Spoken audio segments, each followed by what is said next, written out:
Assalamualaikum warahmatullahi wabarakatuh. Selamat pagi anak-anak kelas 10 TKJ dan kelas 10 TBSM.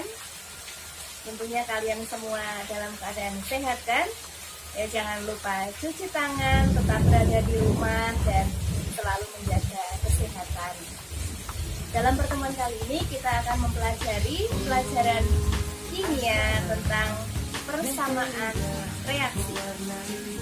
Seperti apa itu persamaan reaksi?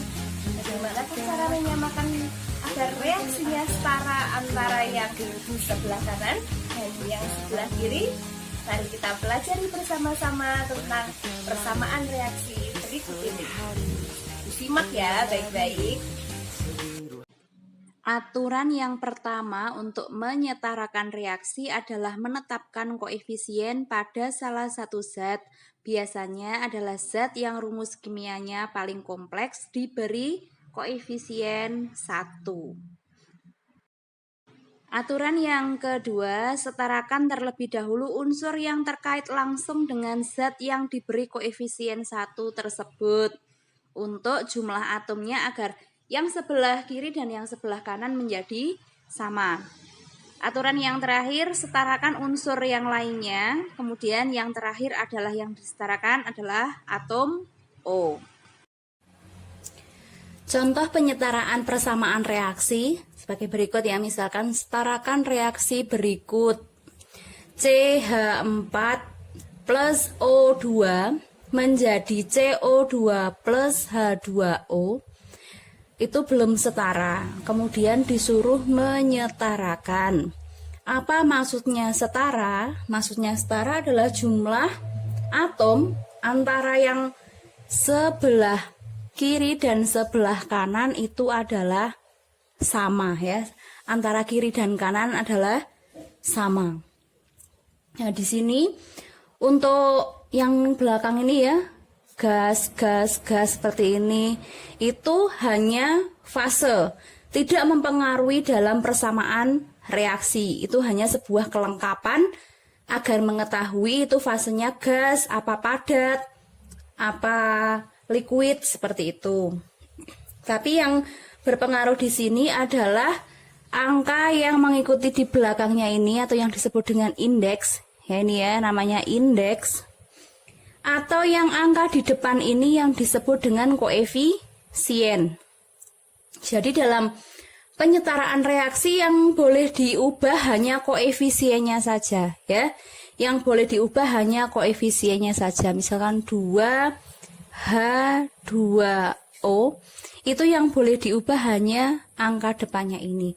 Kalau indeks tidak boleh diubah, diingat baik-baik. Di sini yang pertama adalah di mana senyawa atau molekul atau ya senyawa yang paling kompleks ya. Itu yang paling kompleks itu yang bagaimana? Yang mengandung banyak unsur. Yang mengandung paling banyak unsur, tetapi selain O ya, selain O.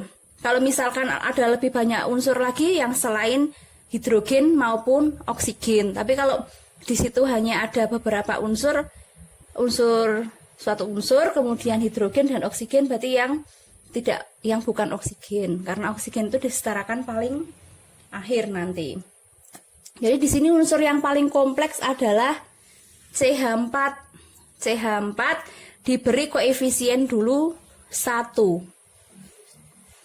CH4 diberi koefisien 1. Kemudian di sini yang sebelum reaksi jumlah C-nya 1.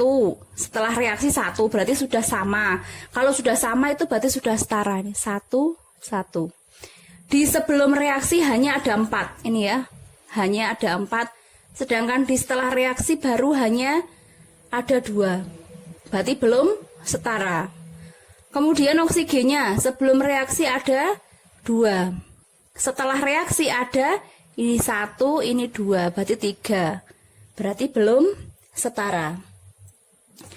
Nah, di sini CH4 tadi sudah diberi koefisien 1, berarti di mana C-nya adalah 1, maka CO2 juga diberi koefisien 1. Berarti C-nya jumlahnya jadi sama antara yang sebelah kanan dan sebelah kiri.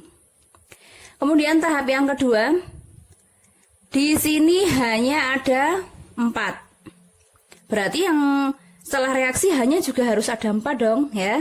Berarti kita buat juga harus ada 4. Di sini sudah ada 2. 2 kali berapa biar jadi 4? Kali 2.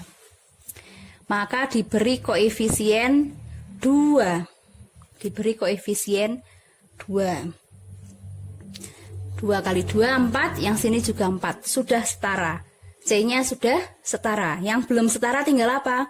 Atom O. Terakhir kita menyetarakan atom O. Ya, atom O-nya ini ada ya 1 kali 2. Berarti ada 2.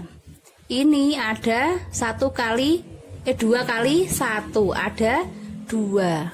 Berarti setelah reaksi ada 4. Sebelum reaksi biar ada 4. Ini baru tadinya ada 2, diberi koefisien 2. 2 kali 2 kan hasilnya 4. Maka CH4 gas. Ya, jadi maka ditulis di sini ya. CH4 gas ditambah 2O2 gas menjadi CO2 gas ditambah 2H2O gas. Gitu ya. Paham sampai di sini ya.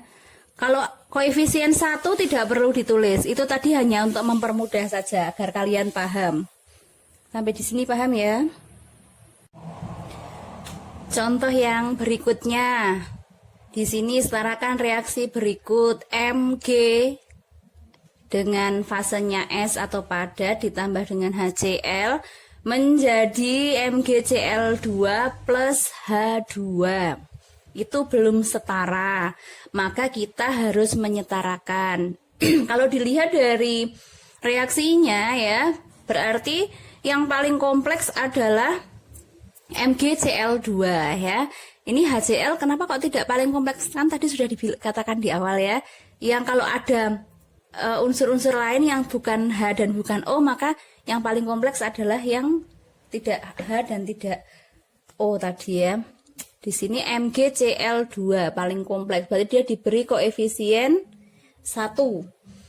MgCl2 diberi koefisien 1. Mg di sini jumlahnya 1, berarti sebelum reaksi Mg-nya juga harus 1. Jadi sama ya, sama-sama 1. Kalau sudah jumlah antara kiri dan kanan sudah sama, berarti sudah setara. Kemudian, ini setelah reaksi berarti Cl-nya ada 2. Sebelum reaksi baru berapa? Baru 1. Maka diberi koefisien 2. Ingat, hanya koefisien yang boleh diubah. Tidak boleh mengubah indeks ya. Itu tidak boleh diubah. Yang diubah hanya koefisien, yaitu angka yang di depan unsur molekul senyawa dalam suatu reaksi. Di sini hanya 2, di sini juga 2. Berarti sudah setara. Coba dilihat Mg-nya 1 sama Cl-nya ya. 2, sini juga 2 sama. Hanya di sini ada 2, ini juga 2, sama ya, berarti itu sudah setara. Kalau sudah setara, kalau angka 1 tidak perlu ditulis, berarti Mg plus 2HCl menjadi MgCl2 plus H2. Hanya seperti itu ya, ini sudah setara. Paham ya sampai di sini ya? Sudah jelas kan tentang persamaan reaksi? Sudah bisa kan bagaimana menyetarakan persamaan reaksi? Oke, paham ya sampai di sini ya? Kalau sudah, silahkan kerjakan latihan soalnya. Wassalamualaikum warahmatullahi wabarakatuh.